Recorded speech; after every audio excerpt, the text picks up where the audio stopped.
welcome back to The Rundown. My name is Carla de La Paz. And my name's Katerina Kateska. Coming up in this week's show, we head over to Scienceworks and explore the new specially designed gallery called Beyond Perception.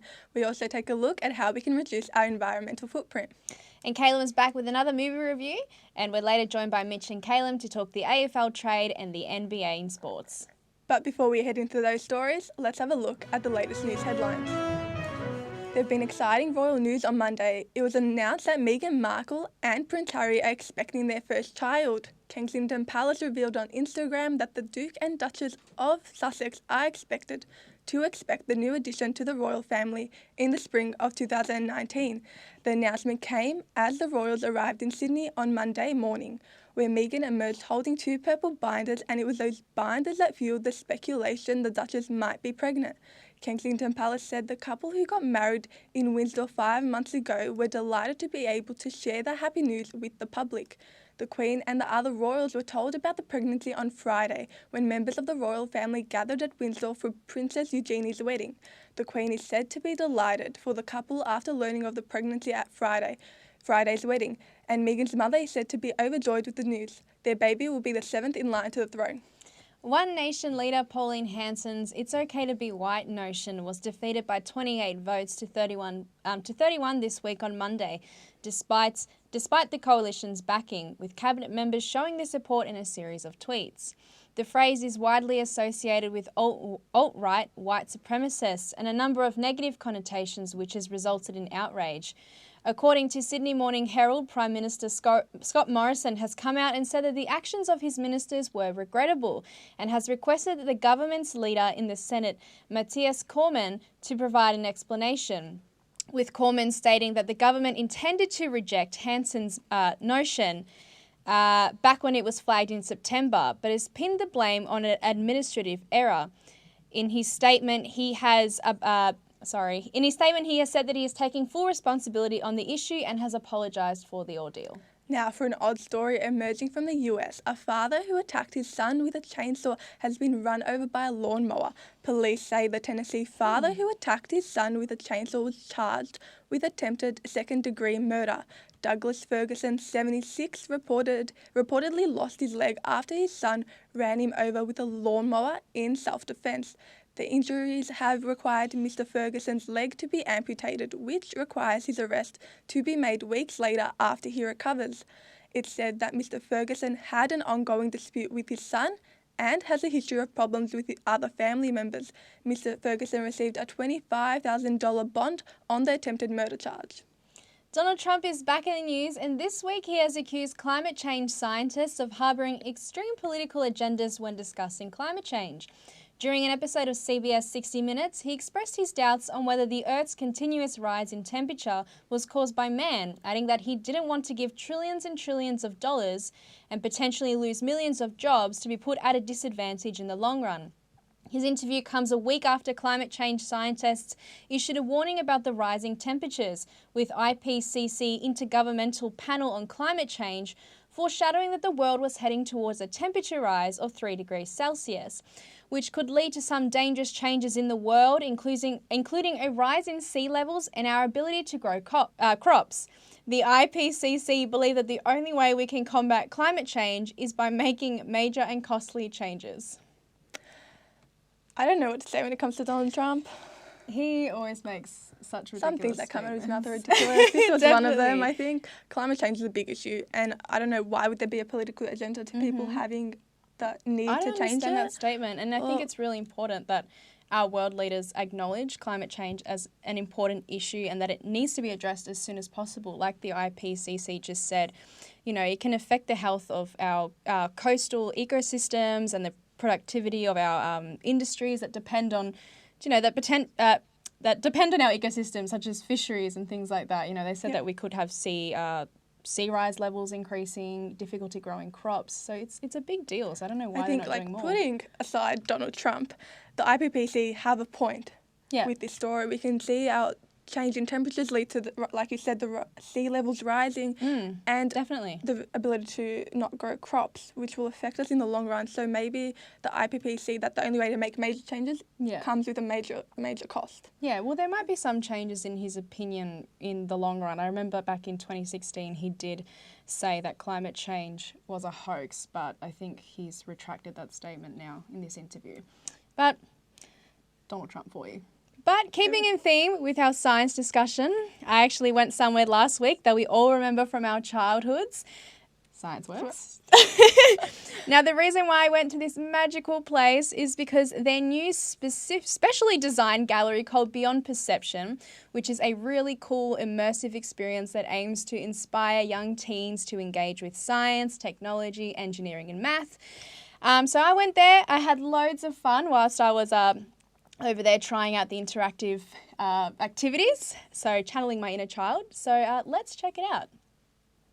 Scienceworks has introduced a new and groundbreaking exhibition designed for adolescents called Beyond Perception. Exhibition Project Officer Sandra Carluccio spoke to us about the inception and the purpose of the exhibition. Beyond Perception is an exhibition based in science, technology, engineering, maths and arts as well. It's a physics exhibition that's not information heavy but is experiential. It's made for audiences of about ages 13 years and over. We made this exhibition to try and bring those audiences in and to give them a space where they would feel comfortable engaging in physics concepts.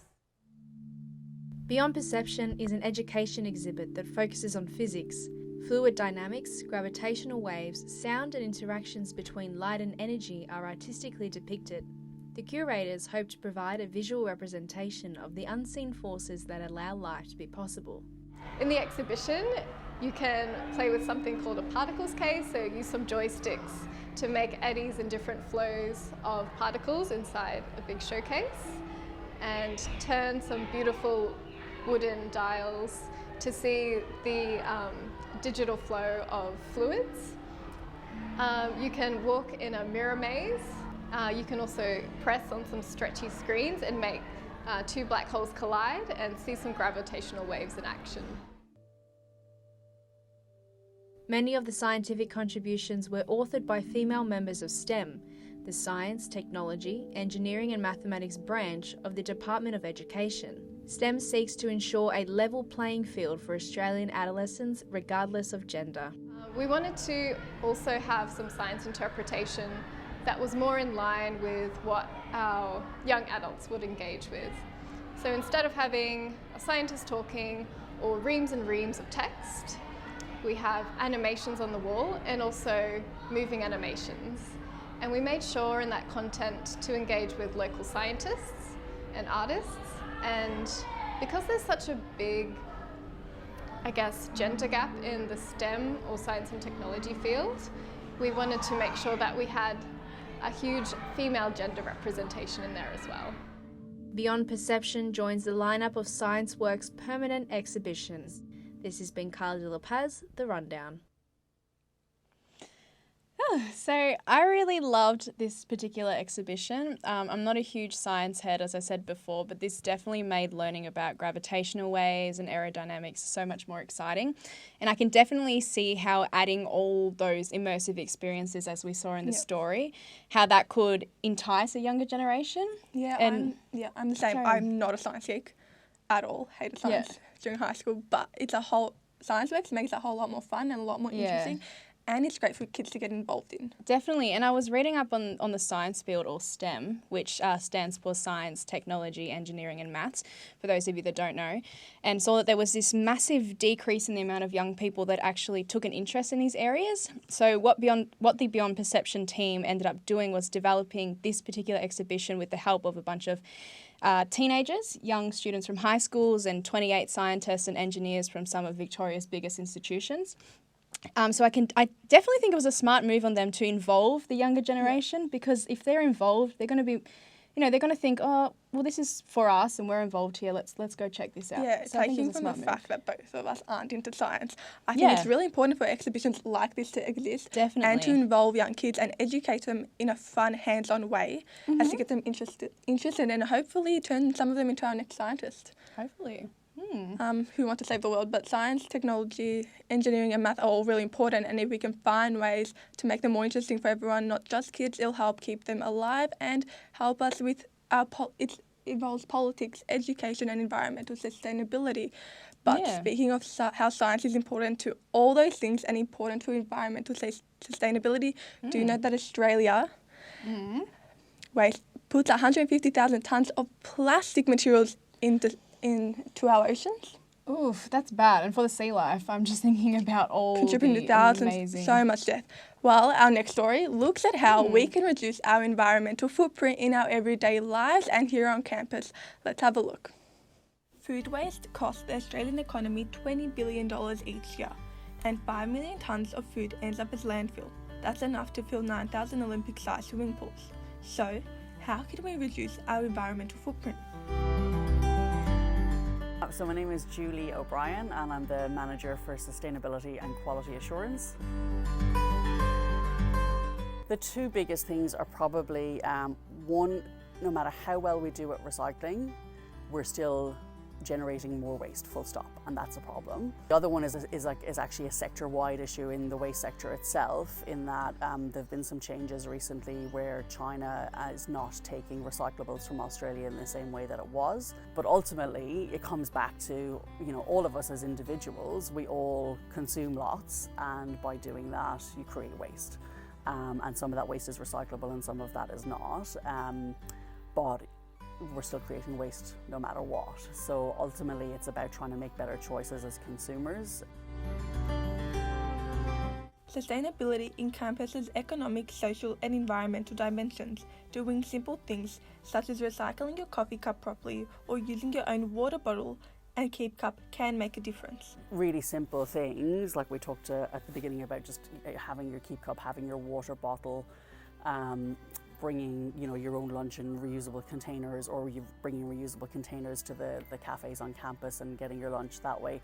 They sound like very simple actions, but if you do that as an individual and you think of all the students that are on the campus and all the staff that are on the campus, if you were to do that for 3 things a day, like you didn't buy a water bottle, you use the water fountains on campus, you're using your keep cup instead of getting a disposable cup at a cafe, and you're using a recycled container or a reusable container for your lunch, then that's 3 pieces of waste avoided for all of us every day. So it does build up. That builds up to be quite significant. And so those small choices are really valuable. Or just sit down and take the time to have the coffee, and actually enjoy it. Read a book, have a chat with a friend, whatever it is, just take 5 minutes out and enjoy the coffee rather than rushing around with it in your hand. And a lot of the cafes on campus do actually have cups that you can sit down with, but most people don't ask for them and they're not kind of given as default. So, but if you ask for it, you can get it. So it's worth just, taking that approach just a little bit differently, and then if we're all doing that, then it will add up. At La Trobe University, students, staff and the community all play a part in making the university more sustainable and make sustainability the core to everything we do. We've got so many solutions available to us already. We should, if we just use them better, faster, wiser, then we should hopefully be able to get there. But it does take us all to kind of care about it in some way, I guess, yeah. If you're on campus and want more information, you can pick up an Environmental Sustainability on Campus brochure or go online and take the Sustainability Quiz and Sustainability Pledge at www.latrobe.edu.au/sustainability. Katerina Koteska reporting for The Rundown. I did this fact and I think it's really important when it comes to recycling that we do it properly, because the amount of times I've seen people put waste in the recycle bin that's not meant to be there and put recyclables in the waste bin. Yeah. It's I think I'm one of those people because I was reading up on an article that it said that if you put like wine bottles or like coffee cups in the recycling bin, you're actually doing it wrong. Yes. And my whole life I've been like, wait, that Yes. doesn't go in the recycling People make the bin. biggest mistake with coffee cups because the only Yeah. part of a coffee cup that's actually recyclable is the lid. The actual cup itself has a lining on the inside that keeps you protected from the hot content and from leaking, and that can't be recycled. Well, I was reading an article recently that said that Australia was currently going through a recycling crisis, but this can be easily fixed if people just, you know, were a little bit more educated on it. Like I thought the whole coffee cup you could just throw in the recycle bin, but apparently it's just a lid. So Just the lid. now that I know that, I will do that. So Yeah, the so next next time. time I get a coffee, just the lid. Just the lid Everything in else- the recycle. Everything else is But waste. if you guys have any tips on how we can reduce our environmental factor, we'd love to know. So you can tweet us at the Rundown, at the Rundown 10, on Twitter. We'd love to hear from you. We would love to hear from you. But speaking of things that could go in the trash, critics are not too impressed with the new Venom film starring Tom Hardy. However, it's been met with some positive reviews from fans. So is this film good or not? Well, I guess the only way to find out is to hear what Caelum has to say about it. So let's check it out. Hello everyone, welcome to my latest 2-minute review here for Trobe Live, and today we're looking at the latest release from Sony, and that is Venom. Tom Hardy plays Eddie Brock in this movie. Eddie Brock is a journalist and he loses his job after an interview gone wrong with Riz Ahmed's character Dr. Carlton Drake. Now Dr. Drake had brought alien life forms to Earth as part of an experiment, and Tom Hardy down the path does a little bit more investigating, connects with this alien life form known as Venom, and then it's the story of how he and Venom try to coexist as one person, and well, we have a movie. Now, I went into this movie extremely pessimistic because you've got the critics on one hand who are trashing the movie left, right and centre, but you've got the fans on the other hand who are loving the movie, and for the most part, I was stuck in the middle. Tom Hardy as Eddie Brock / Venom is alright. I thought his performance was pretty good. It wasn't terrible, wasn't perfect, but I'm just glad we got a Tom Hardy performance that I could actually listen to and understand, because I thought for a while that Eddie lost the ability to talk, especially after The Revenant. We're not doing no 15 pelt fails. You had to have a pretty good ear to hear him in The Dark Knight Rises. Jesus, Costier Stag. Oh, and we can't forget about Mad Max. He was just grunting for 2 hours. For me, the best parts about this movie are when Venom is inside Eddie and I guess communicating with him and telling him what to do, and that really does drive the movie, not just from a story standpoint, but also from a humour standpoint. I don't think this movie was intended to be a comedy, but in some cases it actually feels like one because they're really funny, really entertaining, and they really do drive this movie to a point where I actually like it more than I hate it. CG's pretty good, the action scenes are pretty entertaining, like they're a little bit hard to follow at some stages, but for the most part they're alright. But for me, the two main issues in this movie come with the villain and also some of the ending scenes. Riz Ahmed's Carlton Drake is just about as bad as you can get. And this is no fault of Riz Ahmed's either. He's a good actor, but he's just been given such a terrible character to play, and I don't want to say he's been miscast, but he just doesn't feel like the intimidating character that the script obviously wants him to be. Now, I personally think the movie is pretty good for the most part. There are a lot of flaws, but I can look past them for the general enjoyment of the movie. And if you're the sort of person who can do that as well, then fair play, because you can sit there for a couple of hours, watch an action movie with a bit of comedy, have a laugh. You're probably going to get a good enjoyment out of it like I did. But if you're going to go into the movie with expectations that it's going to be on the same level as the Marvel Cinematic Universe, you're probably not going to be too satisfied with your experience, because it's definitely not on that level. But having said that, it's definitely not as bad as the critics are saying. So it's really up to you whether you go out and see this. But I personally would recommend that you go out, watch it, you'll get your own thoughts from it, because it's a very divisive movie and one that'll be having people talking for a couple more years to come. So thanks for everyone for tuning in, and I'll throw back to you guys in the studio. Venom is now in cinemas and is a thriller and sci fiction movie and has the critics not liking it, but the audience are loving it. Yeah, that's so odd that the critics don't like it, but the audience does. They must have really stuck to its roots if the audience like it. But I find that every film that sort of sticks to, like, let's say a book or a comic, the critics always end up hating it because it's more like a fan service sort of thing. But apparently they had a budget of $100 million for this film, did. which is a lot of money. Which on Rotten Tomatoes, the critics gave 33%, the audience gave 88%, and I can see the 1,000 multi-million-dollar budget work For for the sure, fans. for sure. And I love Tom Hardy, but the issue is that I wasn't too keen. I didn't envision him playing Eddie Brock. You know, like he wasn't Yes, someone that I had in my head. I find that when he does his roles, he's very his roles are more serious. He's sort of typecasted as you know, he played Bane in Batman. He's always typecasted as a particular character or role, and I just didn't see him as Eddie Brock. And I know that he's a, you know, sort of a bad guy, villain, but like, you know, when you just have an actor in your head and you're just like, does he fit that particular role? I don't know. I know. Well, if you like this movie, you can, and are on a budget, just check out the trailer, because apparently it's got all the major points in the trailer. Oh my God, I hate when movies do this. The last thing I want to do is look up a movie and the entire film is just set out on the trailer. There's no point in spending money to go watch the film. There's no point in going and watching the movie after that, isn't it? They've ruined it. It's like, I've watched the trailer, I want to go in the movie and be wowed. Yeah, the trailer is only meant to give you like a small little, like a nugget of what you're going to see, like a sneak peek. But when they put like the whole film, the whole plot line, it's just pointless. You know what I mean? So it's not We'd fun. love to hear your thoughts though. We would. Send us through your thoughts on Twitter at the Rundown10. Did you love it? Did you agree with the critics? But now it's time for sport. We'll be joined by Mitch and Caelum to talk AFL trade deals and the start of the NBA season. We'll be right back.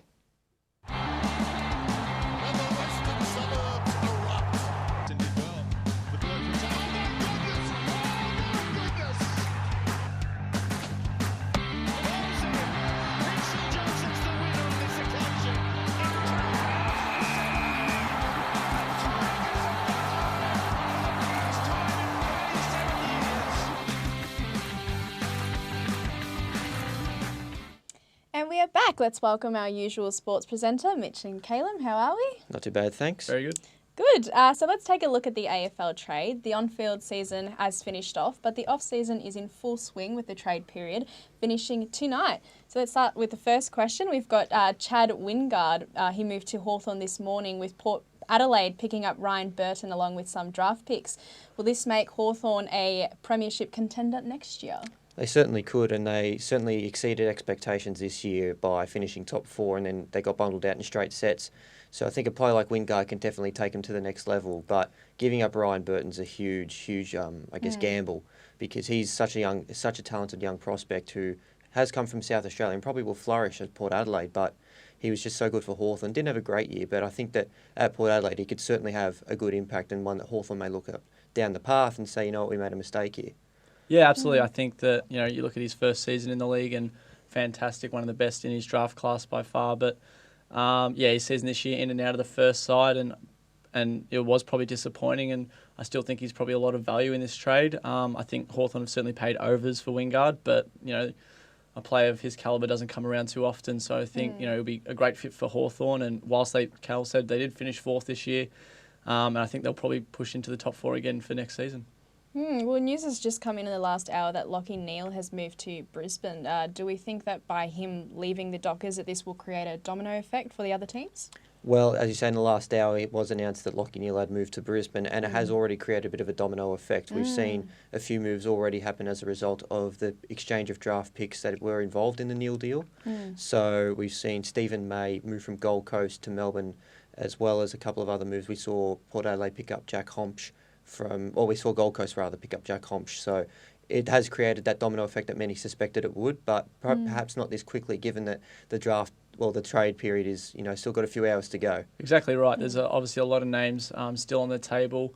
Obviously, when you talk about Dane Beams being one that a possible return to Collingwood, personally, now picking up Neale, I think it's probably time for Brisbane to hold on to him for at least a season, live out his contract and make a push for finals. Another one, Tim Kelly, Geelong man, I don't want to see him leave, but it looks inevitable whether it's, you know, today or this time next year. So those two big names, obviously, questions up in the air. It depends, you know, how much West Coast and Collingwood can offer for these two players for their respectable clubs. But like we've seen, as soon as one change happens, it just adds to that domino effect like you spoke of. So, you know, obviously Hogan's move out west now, and I think, you know, Stephen May and Kate Colin-Justine coming down together for Melbourne's going to make it a really tight fixture to push into that top 8. There's been speculation that Dane Beams is going to go to Collingwood, Tim Kelly to West Coast. What do you guys think? Well, as Mitch touched on, Collingwood and West Coast have got to give up a fair bit for both of those players. I think West Coast have to give up one first rounder and then two second round picks rather for Tim Kelly, who really established himself as a bona fide superstar this season for the Cats. And for Collingwood, they're going to need to give up a lot more than their first round pick for Dane Beams, who, to poll 20 Brownlow votes this year, he's elite, as we all know. So Collingwood are going to have to pay overs for him. Even though he is 29, they're going to need to pay a lot to get him. And if I'm being perfectly honest, I could see it happening, simply because Collingwood are the sort of side that would probably make that deal down the line. I'm not sure about Geelong and West Coast with regards to Tim Kelly. What are your thoughts, Mitch? Well, the last thing I would want to do is have Kelly go for next to nothing. We've seen a few trades in the last week. Tom Scully, probably the picture boy for getting rid of a player for a set of steak knives at the moment. But I think Geelong probably have every right to hold on to Kelly. I know he wants to move home, but I think obviously allocating one team out of the two in Western Australia is probably going to annoy Geelong a little bit, and they're probably going to want to hold on to him after a fantastic year and the backing they had for him. So unless Geelong can get a first round and an early second, or perhaps even another future first round, that'd be probably ideal for Geelong. But I think both parties are just going to have to. It might take a bit of time to work out, and we probably won't even see Tim Kelly move away from Geelong this year. Now on to NBA. Who do you think would be most likely to? Who are your picks to win this season's title? Well, it's hard to go past Golden State at the moment. I think they're playing against Oklahoma at the moment, live. But look, they were a fantastic side. They were a fantastic side last season, and obviously going on their way for a three-peat. Picking up DeMarcus Cousins was a big name. No one really saw coming, taking a huge pay cut. So look, they're clear favourites for me. Obviously, Boston winning this morning over the Sixers. Their starting fives, just if they can stay fit, I reckon they'll certainly push against Golden State. Yeah, as you say, Boston's first five need to stay fit. I mean, we saw Jaylen Brown and Jason Tatum have breakout years, especially Tatum, who was a rookie at the time. But if Gordon Hayward and Kyrie Irving can stay fit, that Boston team's about as deadly as any in the competition, especially with Cleveland now not going to be as dominant a force in the East. It's going to be a lot easier for them to, I guess, progress through, but they'll have the Sixers to come up against. But as we saw up there on the screen, we've seen that Oklahoma are ahead against Golden State at the Oracle Arena. That might be a little bit of a boil over if they manage to hold on to that one. Yeah, exactly right. I think, obviously Russell Westbrook not playing with a knee injury, so Paul George, Steve Adams, even Dennis Schroeder, the off-season pickup coming on. Well, you'd expect him to be sixth man this year, but starting, I guess, this morning for Oklahoma, so that's really been a strong pickup for them, and a win on day one against what is the biggest fear in basketball at the moment would be really pretty for OKC's start. Are the Rockets better, worse, or the same this season? I think, look, they've had a few off-season pickups. Marquise Chris, I'm a big fan of, but he's not. Then it's no big name player. James Harden back up his MVP season likely. I think at the moment you talk about players who have moved around this season and who's going to add most. But when you do look at the Rockets, Chris Paul had a fantastic off-season and last year as well, and doesn't look like he's getting any older. Yeah. So I think the Rockets certainly could push to the top of the West. There's obviously a few big team names all moving over to the West now. But the likes of Giannis I like to see in the East probably fight for MVP, but I think the Rockets will probably push to the top of the West again. I would tend to agree. I think that James Harden and Chris Paul, they're not going to carry them as much as the Rockets. I think they carried them a little bit towards the end last year, but I think the Rockets can definitely challenge and I guess make a play for those NBA finals because they are a finals-worthy team, but it's just about doing it when it needs to be done. And unfortunately, last year they just struggled at the second last hurdle. So it's going to be It's going to be fascinating to see how that plays out. Definitely. So how do you boys think the new offensive rebounding rule will affect the game?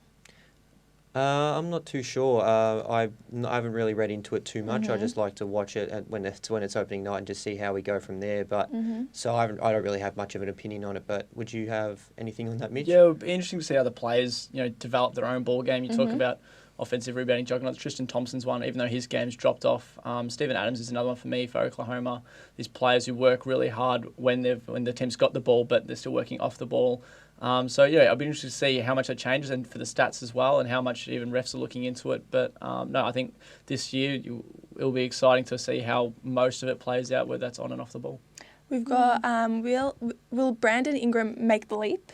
He's playing with LeBron James. Yeah, look, obviously LeBron James signing was one of the biggest we've seen in the last decade or so. So the Lakers, really exciting for them. They haven't played playoffs in quite some time. So, his biggest name in basketball, and it's probably the biggest city in basketball. So, really exciting for LA.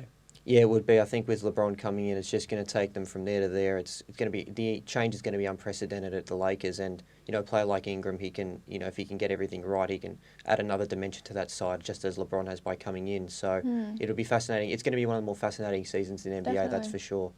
Well, thank you guys for joining us. But unfortunately, that's all the time we have for today.